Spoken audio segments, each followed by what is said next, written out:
Hello everybody, my name is Joe D'Amico. I work for the Doyon Security Division. I'm going to talk today a little bit about dealing with difficult and or irate people.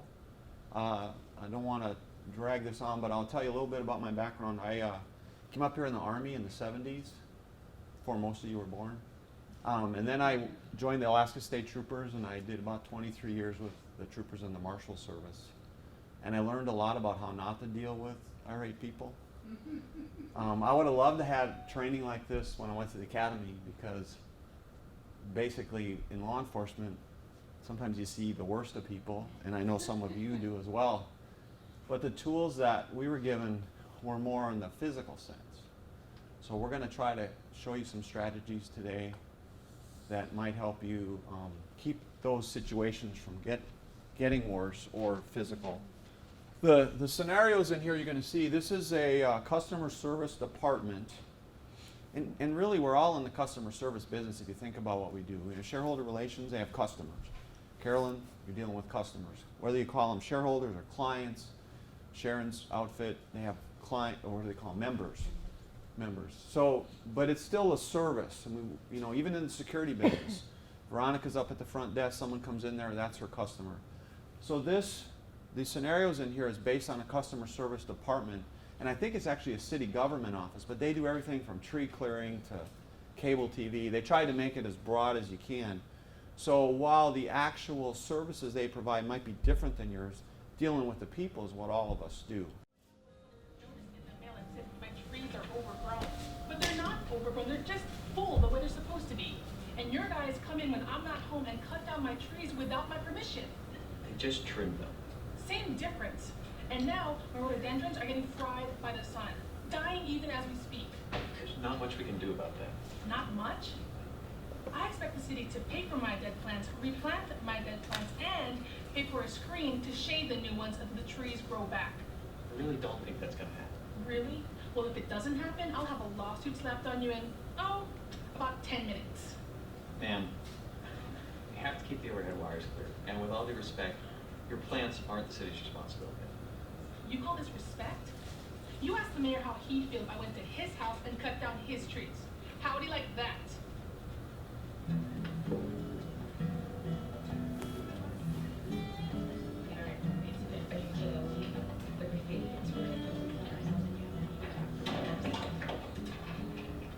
Brandon, are you okay? No, actually. If I have to deal with one more angry resident, I'm looking for a new job. Don't say that. We need you here. But you're right. Sometimes it can be tough. Sometimes. Every day this week I had someone yelling at me. Maybe I'm just not cut out for this. I don't like arguing with people. You don't have to argue with them. But just give them whatever they want. No, I don't mean that. I'm talking about cooling them down. Like I'm just gonna cool them down just like that. Well, not if you keep letting it get to you like you're doing. You have to work on your own attitude. It makes all the difference in the world. That's your starting point. You can't take it personally. It's not about you, it's about the customer's problem. I mean, people are going to get angry. Conflicts do happen. So stay professional, use your head instead of getting angry back at them. It's just so hard when they blame me for everything. Try to think of it as you and the customer working together as a team. You know, you and me against the problem. Yeah, but how do you get to that point of working together if they're mad at you from the very beginning? Well, if you use your basic customer service skills, sometimes you can turn it around before it even becomes a confrontation. Like yesterday. What happened yesterday? First, I always greet the customer in a friendly way, regardless of their attitude. Hi, how are you today? Well, my day is going downhill fast, thanks in no small part to you guys. I'm sorry. Here it is. I got stuck making the arrangements for the finals, and you guys messed up the reservation. Next, I try and connect in some way. You know, find some common humanity. Wow, it sounds like you really have your hands full. You have no idea. I don't know what I was thinking when I agreed to handle. Finally, really listen to the customer. Give them your full attention. Customers need to feel like someone is listening and understands their problem. But we only ended up using the field on Saturday. Now I've got to... I've found that when I treat the customer with respect, regardless of how they're treating me, that goes a long way towards calming them down. You have no idea how these people get about this stuff. Well, it says here that you reserved the field for 2 days over the weekend, but I will be more than happy to research this and see what we can do for you.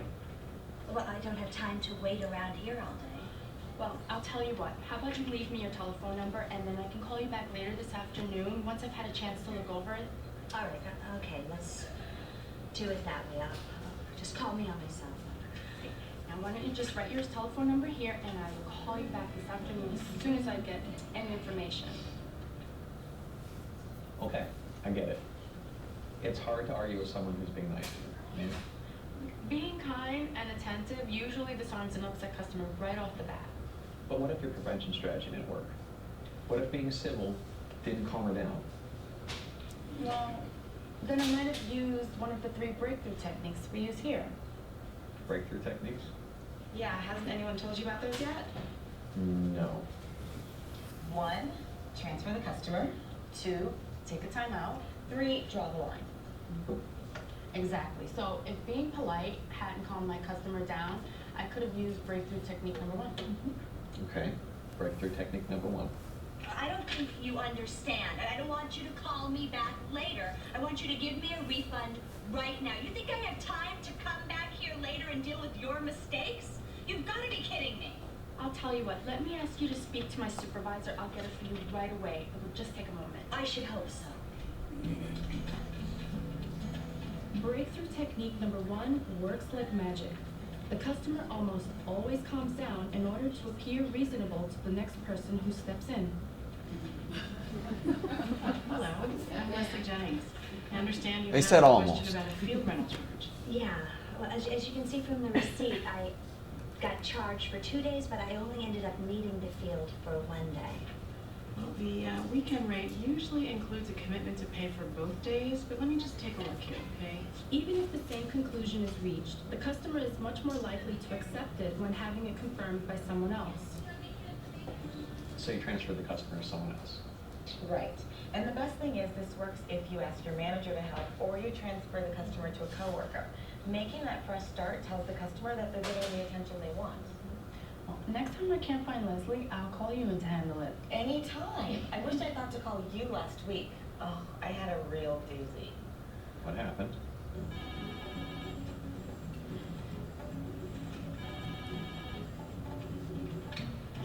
This is Karen Davis with the City Graffiti Hotline. Hello. Karen, is it? My name's Al Goodson. Listen, I got a bill here. Some bozos from the city came and painted over some graffiti on my property on Elmwood Street. And not only did they use the wrong color paint, now they want me to pay for this shoddy work. Step 1. Show customers that you care. Use words and tone of voice to demonstrate you recognize the situation really matters to them. Okay, I appreciate your calling, Mr. Goodson. I can tell you have some concerns. I'd like to see if I can help you resolve this. You bet I have some concerns. The city had no right to do this. It's my wall on my property, and I decide when and how it gets painted. Next, apologize if appropriate.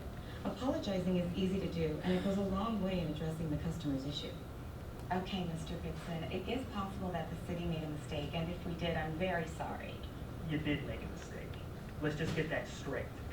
If apologizing isn't appropriate, an expression of empathy will serve the same purpose. The next step is to listen closely and begin asking short, guiding questions. This helps change the customer's orientation from expressing anger to helping you find a solution. Okay, Mr. Goodson, when did the graffiti first appear? Let me see. I first noticed it last week. I guess when I opened up Monday morning.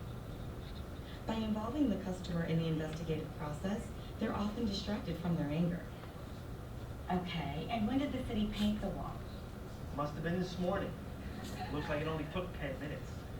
The problem is, they didn't use the right colored paint. After I've focused on the facts, I try to agree with something. I agree that matching colors is very important. Usually our crews do a pretty good job of that. My 4-year-old would have done a better job of matching the colors. Taking these steps usually puts the customer in a better mood and makes them more willing to listen to whatever I might have to say. As you may know, Mr. Goodson, the city implemented a new anti-graffiti program just a few months ago. Well, I know that now. I'm sorry for the inconvenience that this has caused you. Our 7-day rule states that property owners are responsible to paint over graffiti within 7 days, or the city has to step in. We find that if it's not covered quickly, it encourages more. This has been very effective. No, okay. I was gone for a while. Maybe I just lost track of time. Okay, so I show I care. I apologize if appropriate.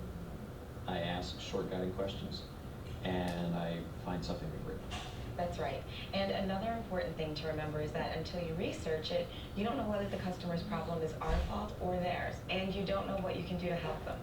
I guess even if it is their fault, you have to explain it in such a way that you let them down easily. Exactly.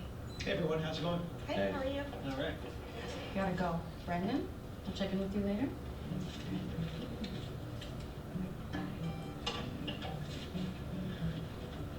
Hey, did you get that email I sent you? Yeah, I forwarded it on to Gail. Thanks. Okay, so your approach worked. But what if it didn't? What then? I would use breakthrough technique number 2. Breakthrough technique number 2? How's that work? Take a timeout. And what, have them sit in the corner for 5 minutes? Very funny. Taking a timeout gives everyone a chance to stop and catch their breath. Okay. I'm sick of the way this city treats people. I did nothing wrong here except going out of town for a few days. And your smug attitude, it's insulting to me. Talking to me like I'm some kind of an idiot? Okay, Mr. Goodson, I'm sorry to interrupt, but I need to put you on hold. I'm going to pull your file. Please hold a minute. Hello? Hello? With a timeout, you step away, take a break, and give the customer a chance to cool off. This works especially when you can tell the more they talk, the madder they get. Okay, thank you for waiting, Mr. Goodson. I have your invoice in front of me now. All I'm saying is that the city needs to give people a little more time. Okay, how about this? Why don't I have a crew chief come by and inspect the job that we did on your property tomorrow? No, that's a start. Okay. It's amazing how just taking a timeout will allow the customer to cool off and realize that they're being unreasonable. Not to mention giving yourself a chance to gather your own thoughts. I bet you guys get a lot of irate customers over in communications. I didn't used to get them until the mayor transferred city oversight of a local cable company into my department. Oh, I remember this one guy. He was mad. You don't understand. They have come out twice before, and still all I get is staff. I pay good money for premium channels, so is it too much to ask that I might actually get to watch when I feel like it? I can certainly see why you're upset, Mr. Fisk. These kind of situations can be very frustrating. Well, that's brilliant. That is just brilliant. The city sure hires the best and the brightest, don't they? When I'm faced with unhappy customers, I do my best to keep my emotions in check, which can be especially challenging if they're being abusive. Mazoy finishes his lunch break. Another important step in dealing with difficult customers is to use positive language. Instead of saying what you can't do, focus on what you can do for the customer. Because I was about to lose it. All right, here's what I can do for you. All right, I can contact the help desk manager personally and see why they're having a problem getting your service restored. Your department awarded them the franchise in the first place. Make them do it. I don't want more talk. I want action. I'll establish what their plan is and call you back with the details. Then, I'll follow up with you within 24 hours to verify that the repairs have been completed. Okay? Well, I guess that could work. All right. It's also a good idea to have the customer make small decisions. Even though you are in the driver's seat in terms of establishing the ultimate solution, pick an aspect of the solution that would allow the customer to choose among possible options or express a preference on some portion of the outcome. Gina's head for 20 minutes. All right. If they have some flexibility in the scheduling, would you prefer morning or afternoon tomorrow? I work from home, so I'll be there. Either way. And would you prefer the technician call you to confirm their arrival time, or will my call take care of it? Fewer calls, the better. Just so long as they show up when you say they will. Finally, it's very important that you know what you can offer. Let's face it, most irate customers are looking to get something. Something fixed, something replaced, a refund, even a free cookie. So know what solutions are within your power to give. But just because he comes a third time, it doesn't mean it's going to get fixed. Fair enough. All right, but until I know what the problem is, I can't make any promises. Now, what I can do for for you, though, is talk to them about a credit on your bill for your documented downtime. Thanks. I guess. Although I don't know why I'm thanking you. You're the ones who messed up, not me. We'll take care of it. Well, in the end, the cable company got it fixed. Turned out that this guy's landlord tried to make some changes to the lines on his own, and everybody in this complex was affected. All right, so I can see how you're able to get him to calm down and stay work with you. But he can't be calling you names. I mean, what if he kept up with that? Then I may have turned to breakthrough technique number 3. Breakthrough technique number 3. Yeah, that's where you draw the line. It's really a last resort. I am sick of dealing with all the idiots in this building. You are all just a bunch of zombies marching around spouting the company line. If you don't want to help me, then why don't you just admit that you are as clueless and incompetent as the rest of them? When a customer becomes very belligerent, I sometimes turn to the final breakthrough technique, number 3. This is where you draw the line. If the customer cannot calm down or is really unreasonable or abusive, they need to know that you will not be able to go any further unless they show more respect. But this is not an excuse to lash back. You still have to remain calm and polite. All right, sir, if you don't behave in a more civil manner, I can't help you. And I'm going to have to ask you to leave the premises. And customer service involves making some accommodations, but you do not have to tolerate personal attacks or inappropriate behavior. You're kidding, right? Fortunately, I'm not. Listen. Okay. I'm a little fed up. That's all. All right. Now let's work together to come up with a solution. Okay? Okay. Why don't you give him a call and see what you can do? All right, I'll be right back. I should have drawn the line with Mrs. Perry. Mrs. Perry? The woman with the rhododendrons? Rhododendrons. It's a long story. Well, just remember that drawing the line is sort of your last resort. Around here, first we try to transfer the customer to someone else or take a time out. Okay, I got it.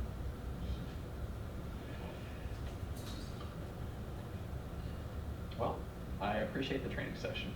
But you guys know it's one thing to hear you guys talk about it and another to actually do it in real life. Hey, Brandon, someone's here, a resident who wants to talk to you? Who?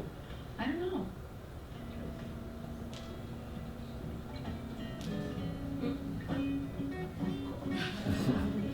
Great.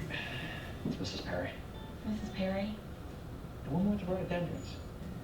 Hey, just go out there and do your job. You'll be fine. Go on, you know what to do. Okay. Good luck.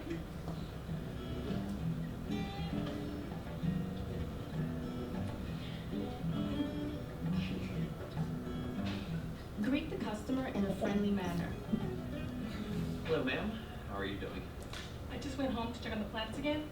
Still dying, and it's not a pretty sight. Try to connect in some way. It's cooled down a bit. I hope that's helping. I wish that it was. Next, give them your full attention and listen. Here's the deal. I talked to 2 people this morning before I got to you, and no one had a clue what they were talking about. This thing has just turned into a fiasco. Show the customer that you care. Use words and body language that convey concern and empathy. I understand how you can be a little disappointed if you thought that you weren't getting anywhere. And if it is warranted, it's important to apologize. Mrs. Perry, I know I didn't handle our earlier interaction very well, and I want to apologize for that. Fine. Apology accepted. But how are you going to take care of this? Next, you need to learn more about exactly what happened and get the customer working with you to solve it. To accomplish this, ask short, guiding questions to clarify the situation. We usually send notices before we start any work. Do you remember getting anything in the mail about your trees needing to be trimmed? Well, maybe a couple, but I didn't really read them. Honestly, I didn't think they'd just come in and do it. What day did you say your trees got trimmed? Last Friday, they started first thing. Must have been 7:30 a.m. Find something to agree with. This puts you on the customer's side. Oh, that's early. I didn't think they started before 8. Tell me about it. As you work with the customer to find a solution, remember to use positive language. Well, let me start by giving you this guide to city services. There's a whole section on trees and shrubs. what the residents' responsibilities are and what we can do for you. Move the customer into more positive territory by having them make small decisions along the way. There's this form that you can fill out a written complaint. Or if you prefer, we can ask the operations manager to give you a call back as a first step. Oh, I don't want to fool with any forms. Just have your manager call me, I guess. Finally, as you work towards a solution, know what you can offer. Oh, we can also submit your request to the community ombudsman for an independent review. What does that cost? Oh, it's a free service for handling citizens' complaints. Well, I might not need to go that far. Tell you what, why don't you go over that information, and I will ask the operations manager to give you a call as soon as he gets back in the office. That sounds fair enough. Thanks for your help. You bet.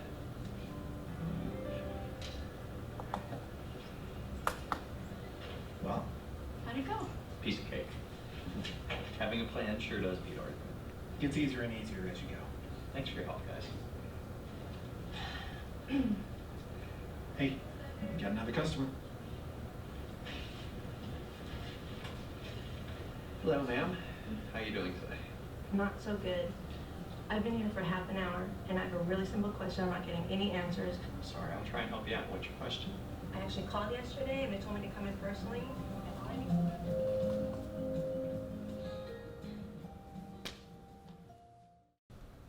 Okay, so why do you think your company does training? I'm not going to read all these slides, but I mean, these are some of the more common things. The most important thing, though, I think, when we have training, especially this kind of training, is it enhances the safety and well-being of our team. You know, you are the most valuable resource that Siri has. Veronica is the most valuable resource that Doyon has. We are both companies that rely on our team, our people, to provide the services we do. So it's imperative that you folks are safe and you have a sense of well-being at work. So that's why I think we do training. And the other things are important as well. Please don't think I'm not emphasizing those, but the safety and well-being of our team is the most important. Okay, so we have a variety of ways that we interact with the public. This is Carolyn here doing her business. With an irate customer. Yeah, with a fake customer. Okay, but we do it in person, and a lot of what you all do is in person. Some of it's electronic. You know, there might be email exchanges and things like that. Why are you blushing? You did a good job there. Telephone. So I'm sure you talk to your folks that you're trying to help on the phone. And we have a diverse public.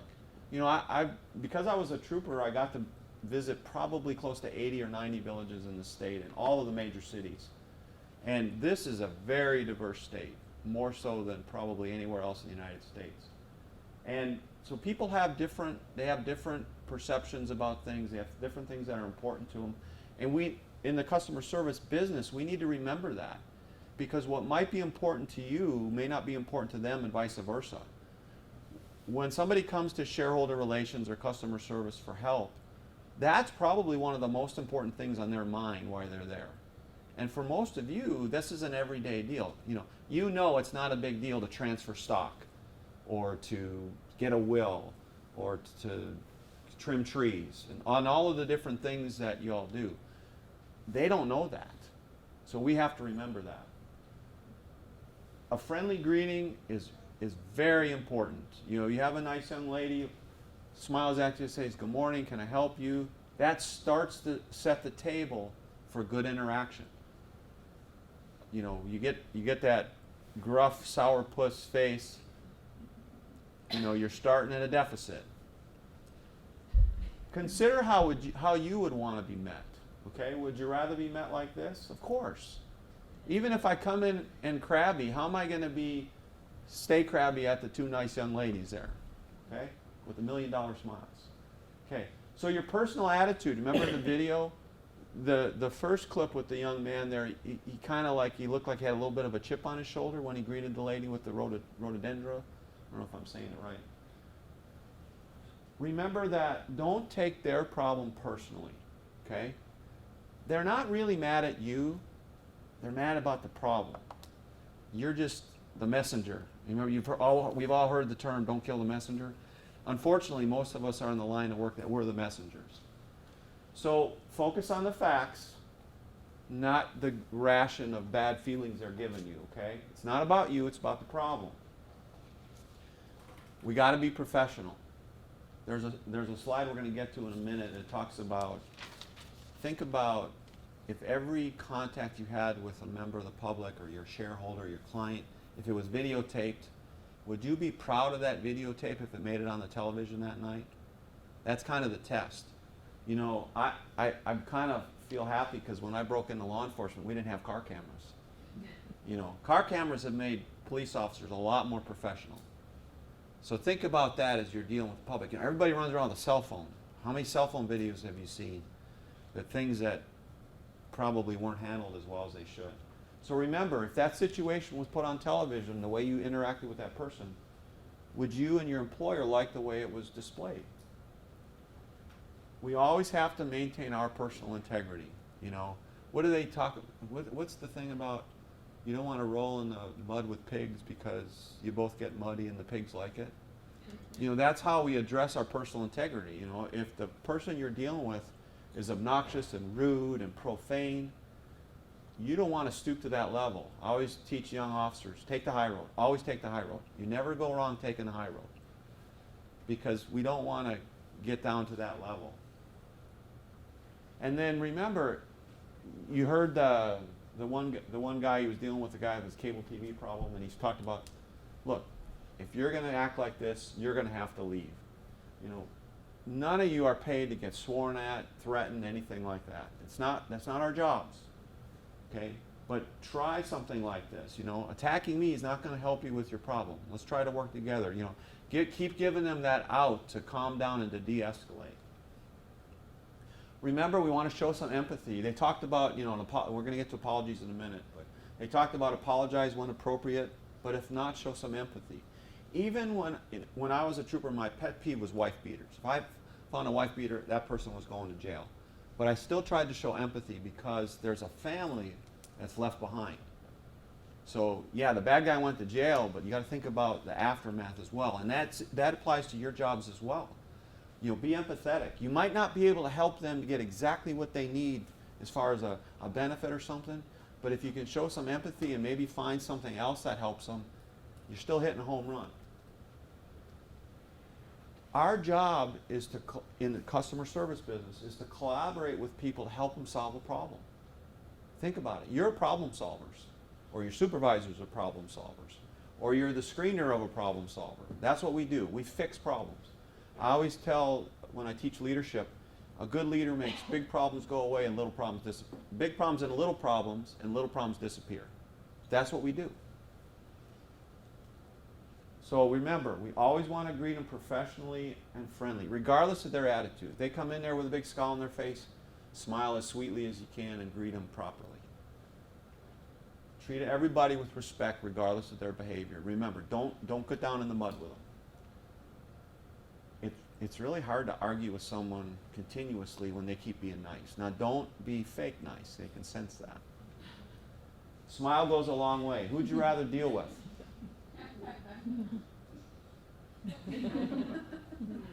If you Google angry customer service person, it shows you the guy on the right. After today, if you Google great customer service people, it'll be the two pictures on the left. No, I won't publish your pictures. I'm teasing. But think about that. If you were walking into an office and you're already angry because you got some kind of a bad deal, you think, who would you rather deal with? Would you rather deal with that guy or that young lady? That woman or that young lady? Or this fella or them? I mean, it's real obvious, right? So it's the little things can help make your contacts go better. Try to connect in some way. You know, maybe it's, oh, you're from Tyonek. Well, you know, my sister's from Tyonek. Or, you know, there's little things. Again, I'm not suggesting that we make up something, but that helps establish some kind of a bond or a bridge, and sometimes that's all you need to start turning that behavior around. Sometimes, again, you can surprise an angry person with some kind of a connection like that, and sometimes that's just enough to start diffusing it. Active listening. We've got to be good listeners. There's a time for talking, and there's a time for listening. Some of the young officers that I work with and I try to coach, they're talking when they should be listening. So remember that. When they were talking in the video about you go back and you listen with your full attention, that's for real. That's when you're really paying attention. You might be even taking some notes. You're trying to get the facts. You probably can't fix a problem as well with bad facts as you can with good facts. And I know you can't fix a problem without the facts. So the better listening you do and the more you pay attention, you're going to set yourself up for success. Sometimes it's important to just let them vent a little bit. That's what it talks about. Let them vent a little bit. As long as they're not being abusive or profane or threatening you, let them get it a little bit off their chest. Try to understand what's really at play here. And then I like to recommend you repeat back the key phrases in their own words. Okay, so you didn't get your check at the address that is in the file here. Is that correct? You know, you start repeating back some of those things. Pretty soon they go, oh, this person's trying to help me. And they will often start to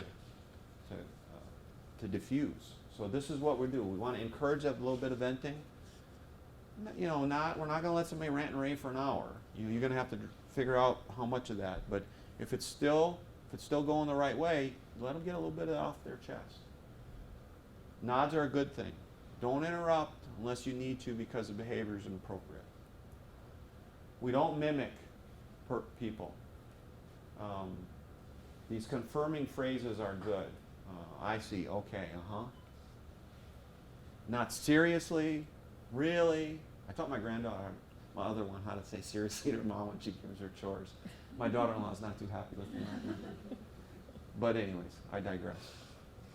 Body language is open and relaxed. Do you remember the photo of Charlene? And I forgot your name, Miss Sherry? Charity. Charity, I'm sorry. Charlene, Charity. They're open body language. It's real obvious. They were there to help you, even in front of the camera. That's a good thing.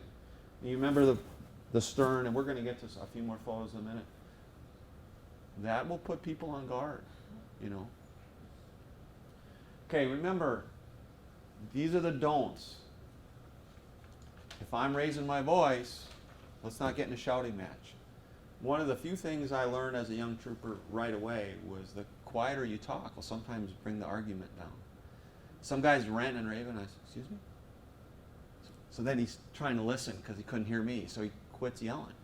Doesn't always work, but don't try to out-talk them. You know, you're just going to get in a shouting match. It's kind of like the two pigs rolling in the mud. They like it. If they're not coming around, you know, you're not convincing them of how the solution should be. Show them you care. You can do that a variety of things. Tone of voice is a good thing. Maybe we don't have to be harsh or cold. This is the way it is. Take it or leave it. You know, that's not a good thing in our line of work. Sometimes it's necessary when we get to draw the line, but in that initial stage, you know, show them that you care. Show them that you're trying to collaborate with them to solve a problem. Okay, now they talked about apologies. Apologies are important. When we make a mistake, we need to own up to it and apologize. We can be empathetic if we didn't make a mistake just for the frustration they're going through. You can say things like, well, I'm sorry you're frustrated. I understand that. I didn't apologize, did I? I just told them I was sorry that they were frustrated. But if we make a mistake, we need to own it. Just, hey, I'm sorry, we made a mistake. Let me try to fix it. Or let me help you fix it. And then, oops, I'm sorry.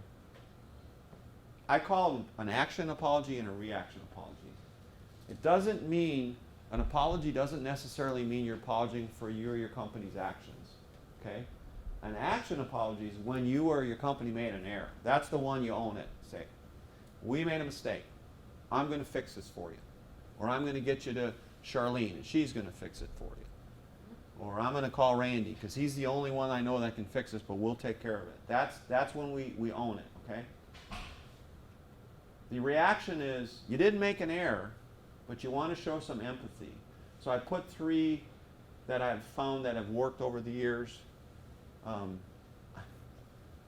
sorry you don't like the decision. However, this is what we can do about it. Okay, I didn't apologize for the decision, I apologize that they weren't happy with it. It's an example of that.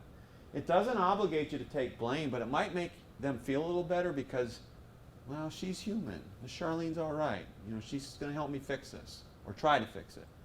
Or even if you can't fix it, she showed some empathy that I'm not just a number. Again, you gotta guard against sounding fake. People are perceptive. Even if there's a bit of a language barrier, they can tell when you're shining them on. You look phony. They'll call you on it. That makes things worse. I learned this when I went to interrogation and interview schools. You know, you got this big complicated case, or maybe there was hostages and a kidnapping, and maybe it resulted in a murder, and you got an eyewitness, which sometimes is huge. You can't just say what happened. I mean, you will never get what you need. What you do is you start breaking it down, okay? So, when did you go to the bank? What time was it? What teller did you go see? You just start breaking them down, and we'll see a clip on that. It's much better to ask a couple or three questions than one, what I call a compound question. And I'll catch young officers doing this, you know. Well, why were you drinking the beer when you went through the checkpoint and you didn't stop at the stop sign and you're on your cell phone? Oh gosh, you're not going to get an answer that's going to make any sense. So break them down. Keep your questions non-judgmental. You know, you don't say, why do you beat your wife? You know, as an example. I'm judging them. Okay? You want to ask short guiding questions like this. What happened next? When did it happen? You're trying to drill into a time and a date. When did you receive your check?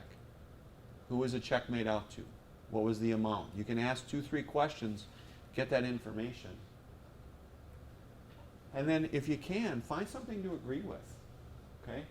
It helps show, first of all, that you care. It helps show that you're trying to help them.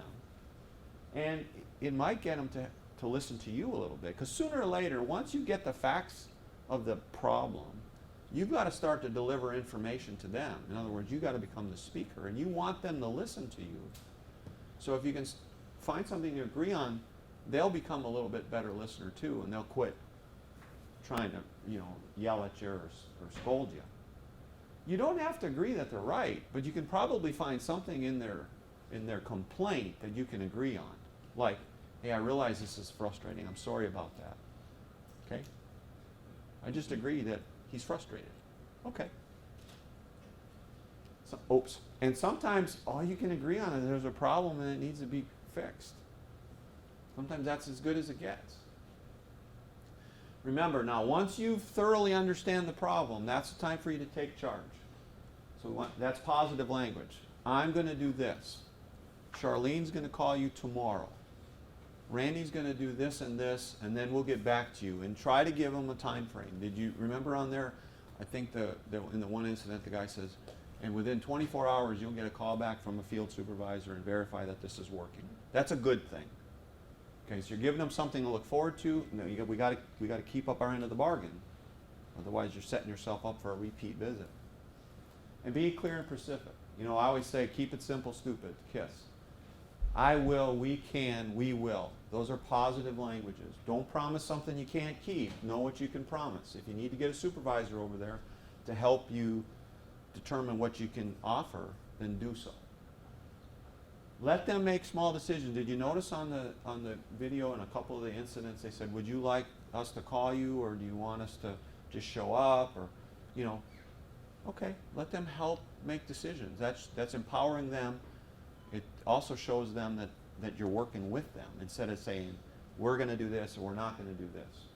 For security in particular, Veronica, I threw this in here real quick. Sometimes we have to throw people out of buildings. I always teach the officers, just ask them. Say, look, will you sign this form and agree to leave, or would you rather talk to APD? Ding, ding, ding, ding. Hopefully the little red flag's going off in their head. Talking to APD is probably not a good thing, because it usually involves a ride somewhere. So we teach our officers to try to talk them into leaving voluntarily, sign their trespass form, and run along. You have the same kinds of situations, you know. Hey, would you like to sign this form so we can process your check? Or do you want to stand here and argue? You probably wouldn't say that, but you see my point? You know, you're kind of leading them into the right decision. This is important. If you're a supervisor, you probably have a really good idea what you can offer. You know it by heart. You may not if you're a newer employee. So you need to find that out, or you need to find out that on this question I have to ask a supervisor. This is a management decision. Prepare yourself for that. You know, if you know you're going to work on a certain kind of a case, or you know this person's coming back to see you, you probably have an idea if you know they're coming what the issue might be. So you can start doing a little homework and research this. Say, oh, this guy, he didn't get his last whatever, didn't get a check, or he was denied. So this is some options that he's going to have. If you have all that stuff ready when they show up, it makes you look more professional, and it might show them that you're trying to meet them halfway. And again, if you don't know, check with your supervisor. Okay, when all else fails, we get into these breakthrough techniques. There's some people, I think we use the term, they're not feeling well. You know, you're just not going to please them. Okay, so no, if you can't get them to come around to your efforts, they might be too upset, they might be impaired. You got 3 general options, okay? This is a good one. And what I notice about Siri, and I want to give you a pat on the back, is, at least in the shareholder relations, you guys have a tremendous team, and you work as a team, and you have supervisors that care and get involved. That's huge. I have a lot of clients that when there's a guy ranting and raving, the supervisor, I have some that close the door and let the workers fend for themselves. You don't do that here, and that's a good thing. So transfer, teach your line, your intake people, the front line, so to speak. When they get one that's just not going right, they can't transfer it to someone else. It might not be a supervisor, maybe it's a coworker. There's some offices where I have some clients where there's not really a supervisor, it's just 2 or 3 gals that work a customer service kind of a situation. But, you know, Carolyn can give what's your name? Chris.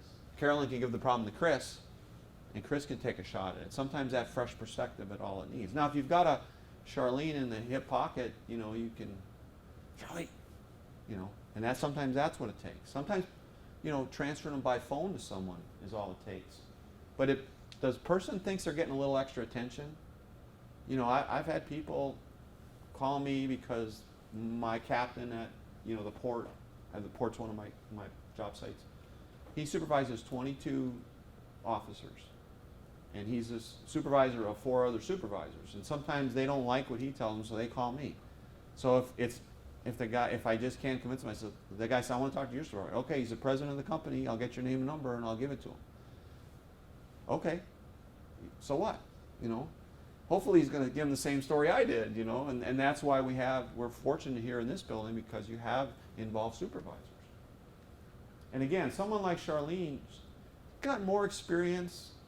You know, probably seen it all, done it all. That's a good thing. Rely on that resource. I mean, that's not an excuse to be lazy and just every time a problem comes, run from it. But use that resource. Get those tools. Get those skill sets involved. And again, if they get the same answer twice, it often helps. You know, I've seen that lots of times in my business. And again, if that doesn't work, take a time out. Put them on hold, tell them I got to check the file, would you like to have a seat? We've got a little waiting room over at our place. We'll have them sit there and offer them a cup of coffee. I'll go look at the file, and I can read real slow when I need to make sure I understand it. And sometimes that's all it takes. Okay, so it should be a short break. I mean, don't put them on terminal hold. But it does give them a chance to cool off. And if you pick up the phone and they're even worse, you know, we're going to go to a different technique. But it is a technique you should consider when you determine that the more they're talking, the madder they're getting. If they're escalating and you're listening and you're doing your active listening, and it's getting worse and worse and worse, it might be time to look at a timeout. And it does break down bad momentum. You know, they're getting momentum. Okay, I'm going to have to check this. I'll put you on hold. They just lose their momentum. Anybody watch sports, NFL, NBA? Okay. What does a team do when the other team's starting to run up the score? What do? They call a timeout. It's a momentum breaker. You know, oh, they made 3 shots in a row, or they just kicked the touchdown, or they kicked the field goal, and now they recovered a fumble. We're going to stop for a minute. So it's a timeout. it helps if it's a logical timeout for something that you need to do.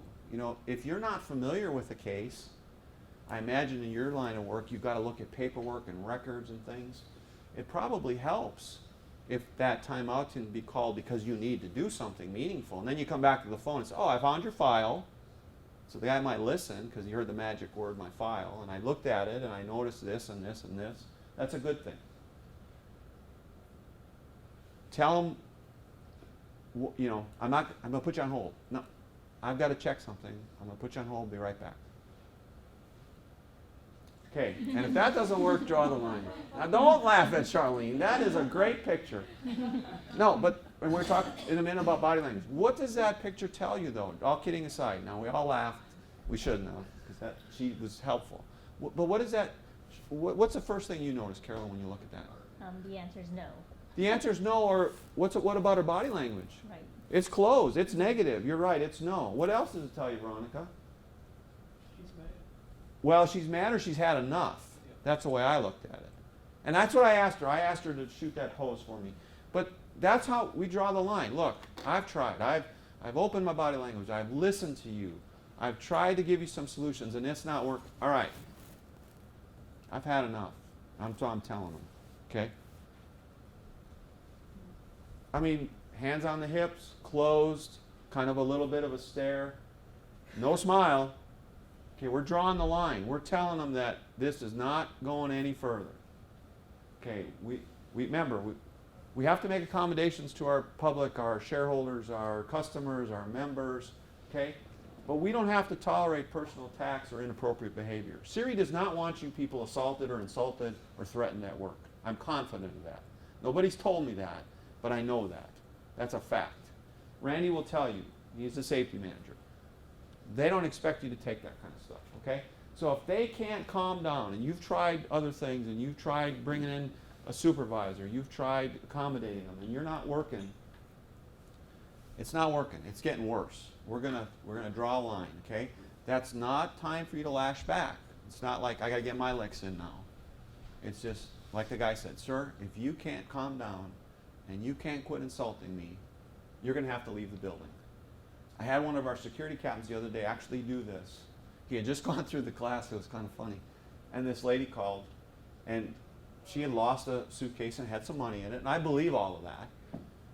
And he'd done a report. He reported it to the police. He did everything he was supposed to do. And she just, well, you F words and mom. And he finally says, ma'am, I'm not here to have you swear at me. I have done everything I could to try to explain to you what happened and what the process is. I've given you the APD case number. If you can't calm down and talk reasonably, I'm going to hang up. So what would you like to do? And there was this long pause. And I was standing next to him, so I couldn't hear what she said. But he said, okay, goodbye. I said, what did she say? What did she say? She said she was too angry to talk. She'd call me back tomorrow. Okay, I can live with that. But he drew the line, okay? So remember, state your point of view firmly but professionally. This isn't the time to roll down in the mud and say, you know, they call you a name, so you're going to call them one back. Look, I can't help you when you're acting like this. I just explained what the problem was. Explain consequences. If you can't behave, or excuse me, if you can't help me solve your problem, I can't solve your problem. And if it gets bad enough, you're going to have to leave the building. Okay, it should be an extreme situation only, and it should be a last resort. Give them a chance to change their behavior. If it does, in the video there, the guy did calm down a little bit. Okay, we'll re-engage and try to fix the problem. If they don't, and it looks like safety is a concern, if you ever have any of this kind of stuff, we got to disengage. Okay, we're going to step away, ask them to leave, get help, coworker, supervisor, security, 911, whatever the help resources you have. When you think safety is an issue, it is time to disengage. We don't think safety is an issue and then give them another chance. Nope.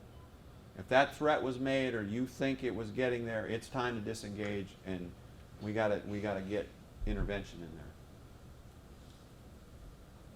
You need to know, all of you should have a plan for whatever your job site is, whatever your work situation is. I know Carolyn has kind of a one-person little kiosk there, but workstation, I guess is the right term. Everyone needs to know how they can ask for help, whatever those means are. You know, it's a signal to my coworker, you know, a chicken wing, or, you know, baseball, tap your ear. Whatever it is, ask for help. I push a button on my phone. I have an IM system. I pass a note to a coworker. I call security. Whatever it is, figure out what your methods are. Work with your teams, and so that you guys have a plan. So that when it's going bad, you sometimes standing up to tell the guy you're going to call 911 is a bad idea. And I actually had an incident about that. A customer service person told me they were having a problem with a customer, we'll call him, and the guy was getting mouthy, and the young lady was getting concerned about her safety. She was able to get her supervisor on the phone under the guise that she was trying to help this problem, and she's telling her what's going on, and she whispers in the phone so the guy couldn't hear her because he was yelling. The supervisor heard her. You need to call the police. You know what the supervisor said? Hang up and call 911 yourself. Okay, so they obviously didn't have a plan. And I'm not faulting the supervisor, but my point is have a plan. Standing in front of the guy that's threatening you and telling him you're going to call the cops is not a plan. That's a bad idea. If that's all you got, you might have to use it, but that's a bad idea. Okay, now here's something that's important. If you have to call security or APD and they respond to your location, you got to give them room to work. Disengage from the person, back away. Let them deal with the guy. Because if it goes physical and the person that's being the problem grabs you, you're taking a lot of the tools away from the law enforcement and security that they have, like a taser. I can't tase Randy if he's struggling with Charlene, because Charlene gets tased. Okay, make sense? I can pepper spray him if I have foam, but if I have a cone, they're both going to get pepper sprayed. So disengage and let the professionals get the problem out of the building. You'll get time to get your revenge when you go to court, if that's what you want, you know. But what we don't want to do is, I'm trying to subdue someone and talk him into leaving the building, and you're back in his face telling him what you think of him. That's a bad plan. Okay, and don't be afraid to ask for help. Don't think of it as a failure. You know, I run into this a lot when I used to work with young troopers. They're afraid to ask for assistance, and then the problem is getting bigger and bigger and bigger, and by the time they ask for help, now we need a SWAT team. You know, get those supervisors and your coworkers involved early on, so those, what do we do with little problems? We make them go away, and big problems we make into little problems. If you wait too long, that doesn't always work. And again, I like the comment on the right. Be strong enough to stand alone, smart enough to know when you need help, and brave enough to ask for it. You know, it takes courage to ask for help. But I'd much rather you be courageous in that way than courageous and think you got to stand there alone. This was I didn't have room to make that on there, but this little kid got lost. He was at a comic book convention, and he was lost. And his mother was frantically looking for him, and he went up to the first Cape superhero he saw and asked for help, and worked out all right. It doesn't make you a failure. Okay, we got different types of help available in this building. On the one hand, we have Miss Veronica, former Air Force. And if that isn't enough, we have the Anchorage Police, okay? But they're literally at your fingertips. First choice is presence. For those in the shareholder relations, you have Charlene. Often that's plenty. Most of the time. The vast majority of the time, that's plenty. Sometimes it's, and I forgot her associate. What's your first name? Lisa. Lisa. Sometimes it's Lisa. Lisa wasn't there to take a picture, so I'll take your picture when we're done. But again, first choice when you need help, sometimes presence. Just you know, a lot of times when I was a trooper, we did what they call civil standbys. Often they were like started to be of a divorce, you know, a husband and wife were splitting. Civil assist. And she wants to go maybe get her goods out of the house, or he wants to go and I just, okay, you sit here, go get your stuff, and you just stand there. And that's all he did. Just the presence often is enough. So don't be afraid to ask for it. Just the arrival, what I tried to do here was get a photo of, you know, we got the two young ladies. Charity is working here, and I don't know the ladies in the back, but just sometimes just that extra person walking out to the scene is enough for that person to ooh, there's 4 of them. You know, they're not totally out of it. They can do math. They really realize the odds aren't in their favor. I got all these witnesses and all these people to deal with, okay? I always joke, I say, they might get thumped, you know? You guys all might gang up on them if they start hitting somebody, you know? They recognize that. They might fear arrest if security arrives, if you have to call security, you know? Now, they start thinking of their own consequences. And again, that additional personnel, sometimes that allows a transfer of that problem to a supervisor like Lisa or Charlene. They might be more successful in resolving the situation, or they may say, no, this can't be solved, you need to leave the building. I've drawn the line. Okay, if you have to respond, at least 1 or 2 workers or managers should respond. Someone should stay back at a discreet distance in case you need to call 911. Okay? We don't want, if there's 4 of you in the office, you don't all 4 of you go up and engage with the person. Okay? Someone should stay. Work that into your planning. Someone we used to call them the cover officer. You know, if it was a bad situation, 1 or 2 troopers would go into the scene. Someone stayed back. I need help. They need more. They need this. Remember, if we need to, we call security or activate the 911 system. Now, if it was an aggressive situation and they leave the facility, do not follow, period. Don't try to apprehend. This includes you, Veronica. We let them leave. That's what we want. We want them out of this facility. It's a lot harder for them to hurt us if they're not in the building.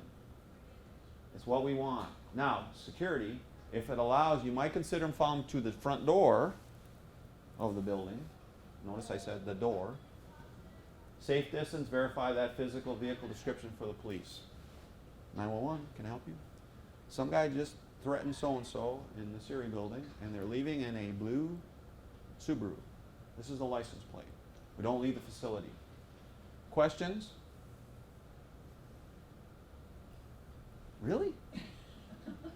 It was either that bad or that good. Okay, I promised you 75 minutes. I want you to look at the clock. Thanks, Joe. All right, thank you, everybody. Yeah, appreciate it.